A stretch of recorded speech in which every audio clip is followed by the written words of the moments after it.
Hello friends, welcome to S K knowledge hub, जहाँ हम GS के इंपॉर्टेंट सब्जेक्ट्स को डिस्कस करते हैं। तो जहाँ हमारी लास्ट क्लासेस जो थी वो थी भारत के अपवाह तंत्र यानी कि ड्रेनेज सिस्टम ऑफ इंडिया। तो आज ही हम उसका पार्ट 2 लेके आए हैं। तो कल पार्ट 1 था जिसमें हमने सिंधु नदी तंत्र के बारे में पढ़ा, सिंधु नदी और उसकी सहायक नदियों के बारे में। और आज हम पढ़ेंगे गंगा नदी और उसकी सहायक नदियों के बारे में, उसके बाद ब्रह्मपुत्र नदी और उसकी सहायक नदियों के बारे में, यानी कि गंगा ब्रह्मपुत्र नदी तंत्र, इनका उद्गम स्थल कहाँ है और उसके बाद ये इनका मुहाना क्या है, इनकी सहायक नदियाँ क्या हैं, इसके बारे में पढ़ेंगे। तो सबसे पहले जानते हैं गंगा नदी के बारे में। हम जानते हैं कि भारत की सबसे लंबी नदी गंगा है। अगर लंबाई के हिसाब से देखा जाए तो ब्रह्मपुत्र और सिंधु नदी की लंबाई ज़्यादा है, लेकिन दूसरे देशों में इनका विस्तार होने की वजह से सबसे अधिक भारत में विस्तार जो है वो है गंगा नदी का। तो सबसे पहले हम पढ़ेंगे गंगा नदी के बारे में, उसके बाद हम पढ़ेंगे ब्रह्मपुत्र नदी के बारे में। तो आगे बढ़ते हैं। सबसे पहले गंगा नदी का जो उद्गम स्थल है वो गंगोत्री ग्लेशियर से होता है। हमने जब हिमालयन श्रेणी पढ़ा तो वहीं उत्तराखंड में गंगोत्री ग्लेशियर है। उत्तराखंड में गंगोत्री ग्लेशियर से ही गंगा नदी क्या होता है, निकलती है। और उसके बाद इसकी कुल लंबाई जो है वो 2225 किलोमीटर है, यानी कि 25 किलोमीटर। उसके अलावा इसके कुछ सहायक नदियां हैं। तो कल जैसे हमने पढ़ा था, बताया था कि बाएं मुहाने की नदी कौन सी होती है और दाहिने मुहाने की नदी कौन सी होती है, इसके बारे में कैसे पता लगाएं। तो जिस स्थान से जिस नदी का उद्गम स्थल है, अगर हम उस स्थान पे खड़े हो जाते हैं, उस जगह पे खड़े हो जाते हैं, तो हमारा जो दाहिना हाथ होगा वो दाहिने मुहाने की नदी और बायां जो हाथ होगा वो बाएं मुहाने की नदी, अगर हम खुद को वो प्रमुख नदी मान के चलते हैं। तो जैसे क्योंकि गंगा नदी का जो उद्गम स्थल है वो गंगोत्री ग्लेशियर में है और गंगोत्री ग्लेशियर मान के इस डायरेक्शन से इधर की ओर जा रही है। तो हम अगर इस डायरेक्शन पे खड़े हो जाते हैं, तो अगर हम खुद को गंगा नदी अज्यूम कर लेते हैं, तो ये हाथ जो होगी, दाहिना हाथ जो होगा वो दाहिने मुहाने की नदी और बायां हाथ बाएं मुहाने की नदी। तो इस प्रकार से देख सकते हैं। तो गंगा नदी के ऊपर वाले क्षेत्र की जो नदियां जो गंगा से आके मिल रही हैं, तो गंगा के बाएं मुहाने की सहायक नदियां होंगी। वहीं जो दाहिने हाथ से जो है, यानी कि गंगा नदी के नीचे से जो नदियां मिल रही हैं वो हो जाएंगी बाएं मुहाने की नदी। तो इस प्रकार से हम पता कर सकते हैं कि किसी मुख्य नदी के बाएं मुहाने की नदी कौन कौन सी है और दाहिने मुहाने की नदी कौन कौन सी है। तो उन नदियों के बारे में भी जानेंगे। अगर गंगा नदी के बारे में जाना जाए तो इसकी लंबाई भारत में सबसे ज़्यादा है। भारत की सबसे लंबी नदियों में सबसे लंबी नदी मानी जाती है गंगा नदी। और किन किन राज्यों तक ये विस्तृत है, किन किन राज्यों में इनका विस्तार है, तो कुल भारत के 5 राज्यों में इनका विस्तार है। वो राज्य कौन कौन से हैं? वो राज्य हैं उत्तराखंड, यूपी, बिहार, झारखंड और पश्चिम बंगाल। उत्तराखंड, यूपी, बिहार, झारखंड और पश्चिम बंगाल। अब इसके हम बाएं मुहाने की नदी के बारे में पढ़ेंगे और दाहिने मुहाने की नदी और उनके बारे में कुछ तथ्यों को जानेंगे। तो देखते हैं, जैसे कि ये गंगा नदी है,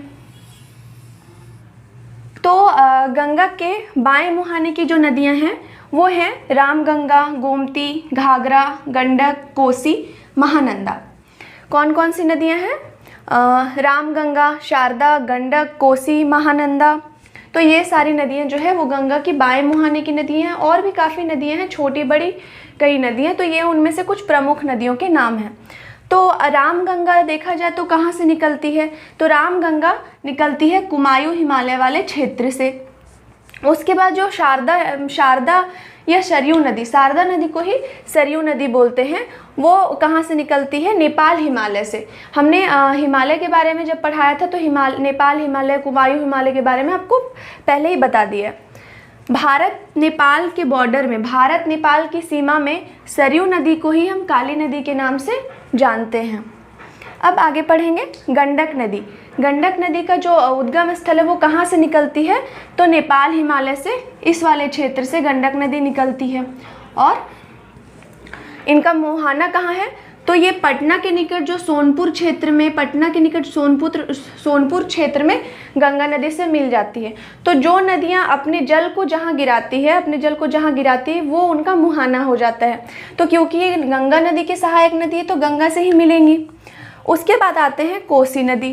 कोसी नदी कहाँ से निकलती है? तो कोसी नदी तिब्बत वाले क्षेत्र से निकलती है और इस कहा जाता है कि जो कोसी नदी है वो सात नदियों से मिलके बनी है और ये अपने मार्ग को बदलने के लिए काफ़ी फेमस है और इसी वजह से बिहार वाले क्षेत्र में कोसी नदी की वजह से काफ़ी बाढ़ आते हैं। इसी वजह से कोसी नदी को बिहार का शोक कहा जाता है। अब आगे पढ़ते हैं महानंदा। महानंदा जो है वो पश्चिम बंगाल के दार्जिलिंग की पहाड़ी से निकलती है और ये भी गंगा नदी के बाएं मुहाने की सहायक नदी है। तो अब हम आगे बढ़ते हैं दाहिने मुहाने की ओर।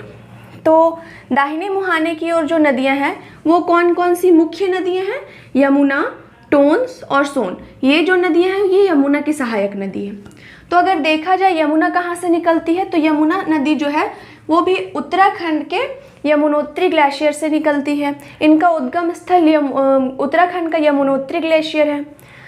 अगर यमुना की सहायक नदियाँ यानी कि वैसी छोटी छोटी नदियाँ जो यमुना नदी में मिल जाती हैं तो उनके बारे में जानेंगे, क्योंकि यमुना जो है वो गंगा की सबसे बड़ी सहायक नदी है, तो इनके बारे में भी कुछ बातें जाननी ज़रूरी है। यमुना नदी की जो सहायक नदी है चंबल नदी है, उसके अलावा सिंध, बेतवा, केन नदी है। तो यमुना की जो सहायक नदियाँ जो हैं वो सिंध, बेतवा, केन, चंबल नदियाँ हैं। और इसके अलावा यमुना के अलावा और भी कुछ प्रमुख नदियाँ हैं जो गंगा के दाहिने मुहाने की नदी हैं, जैसे टोंस और सोन। सोन के बारे में हमने पढ़ा था कि सोन जो है वो अमरकंटक से निकलती है। सोन नदी में कहा जाता है कि छोटे छोटे सोने के टुकड़े पाए जाते थे, इसी वजह से उसका एक और नाम स्वर्ण नदी रखा गया। अब हम आगे बढ़ते हैं ब्रह्मपुत्र नदी की ओर। तो ब्रह्मपुत्र नदी जो है इसे भी हमने लास्ट क्लास में हमने पढ़ा था कि ब्रह्मपुत्र नदी मानसरोवर के पास से निकलती है। मानसरोवर के पास से 3 नदियाँ निकलती, SBI। S से जहाँ सिंधु नदी होता है, B से ब्रह्मपुत्र और I से S से जहाँ सतलुज नदी, B से ब्रह्मपुत्र नदी और I से इंडस यानी कि सिंधु नदी। तो ये 3 नदियाँ मानसरोवर के पास से निकलती है। तो मानसरोवर के पास ये ग्लेशियर है, हिमनद है, जिसे हम आंगसी ग्लेशियर बोलते हैं। आंगसी ग्लेशियर से ही ब्रह्मपुत्र नदी निकलती है और ब्रह्मपुत्र नदी का विस्तार भारत के अलावा और 2 देशों में है, और वो कौन कौन से देश है? तिब्बत और बांग्लादेश।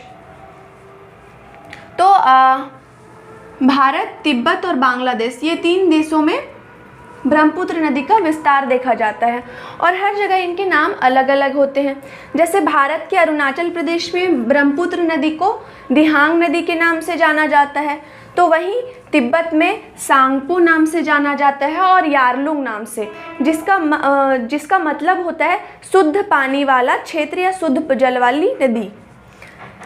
उसके बाद ब्रह्मपुत्र नदी की जो लंबाई है वो 2900 किलोमीटर। अगर लंबाई के पॉइंट ऑफ व्यू से देखा जाए तो ब्रह्मपुत्र, सिंधु और गंगा में सबसे लंबी जो नदी है वो ब्रह्मपुत्र नदी है, उसके बाद सिंधु, उसके बाद गंगा।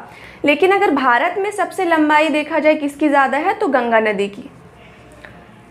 और तिब्बत में किस नाम से जाना जाता है ब्रह्मपुत्र को? सांगपो के नाम से। वहीं बांग्लादेश में जमुना के नाम से जाना जाता है। भारत में ब्रह्मपुत्र के नाम से और अरुणाचल प्रदेश, भारत के अरुणाचल प्रदेश वाले क्षेत्र में दिहांग के नाम से जाना जाता है। वहीं तिब्बत में देखा जाए तो यारलुंग या सांगपो के नाम से, जिसका अर्थ होता है शुद्ध पानी वाला क्षेत्र। और वहीं बांग्लादेश में जमुना के नाम से जाना जाता है, यमुना नहीं जमुना। अब इसकी ट्रिब्यूटरीज यानी कि सहायक नदियाँ कौन कौन सी है ब्रह्मपुत्र की? तो ब्रह्मपुत्र की कुछ कुछ सहायक नदियाँ हैं जिनमें आता है सुबनश्री, धनश्री, मानस, लोहित इत्यादि। सुबनश्री, धनश्री, मानस, लोहित इत्यादि ये सारी नदियाँ जो हैं ब्रह्मपुत्र की सहायक नदियाँ हैं, कुछ प्रमुख सहायक नदियाँ। ब्रह्मपुत्र नदी जो है अपने क्षेत्र में एक द्वीप का निर्माण करती है जिसका नाम है माजुली द्वीप। तो ये जो द्वीप है वो विश्व का सबसे बड़ा नदी द्वीप है। ध्यान रखिएगा, नदी द्वीप, वैसी द्वीप जो नदी के बीच में बना हुआ है, वैसा लैंड जो नदियों के बीच में स्थित है, तो वैसा सबसे बड़ा है। विश्व का सबसे बड़ा नदी द्वीप जो है वो माजुली द्वीप है। तो इस तरीके से हमने जाना। तो गंगा नदी जैसे जैसे आती है उत्तराखंड, यूपी, बिहार और उसके बाद झारखंड, पश्चिम बंगाल के क्षेत्र से। तो पश्चिम बंगाल वाले क्षेत्र के बाद जब वो बांग्लादेश में प्रवेश करती है तो उसे पद्मा के नाम से जाना जाता है। गंगा को ही पद्मा के नाम से जाना जाता है पश्चिम बंगाल वाले क्षेत्र में। और अगर अभी हमने देखा कि ब्रह्मपुत्र नदी जो है वो जैसे ही बांग्लादेश में प्रवेश करती है, क्योंकि अरुणाचल प्रदेश से ब्रह्मपुत्र नदी भारत में प्रवेश करती है और उसके बाद जब वो बांग्लादेश में प्रवेश करती है तो उसका नाम ब्रह्मपुत्र से जमुना हो जाता है। तो आइए देख रहे हैं, जैसे मानसरोवर से ऐसे निकलते हुए तिब्बत से होते हुए ये अरुणाचल प्रदेश वाले क्षेत्र से भारत में प्रवेश करती है। तो ब्रह्मपुत्र को अरुणाचल प्रदेश में दिहांग के नाम से जाना जाता है और दिहांग फिर जैसे जैसे ये भारत में प्रवेश करती है पूर्णतया तो इसे ब्रह्मपुत्र के नाम से जाना जाता है और भारत से निकलने के बाद इसे जमुना के नाम से जाना जाता है। बांग्लादेश में ब्रह्मपुत्र को जमुना के नाम से जाना जाता है, वहीं बांग्लादेश में गंगा नदी को पद्मा के नाम से जाना जाता है। तो जब पद्मा और जमुना बांग्लादेश वाले रीजन में मिल जाती है तो इन दोनों के सम्मिलित रूप को, दोनों जब मिल जाती है पद्मा और जमुना, तो इसे जो है इसके सम्मिलित रूप को मेघना कहा जाता है। तो पद्मा कौन सी है? गंगा नदी का ही नाम है और वहीं जमुना ब्रह्मपुत्र नदी का नाम है।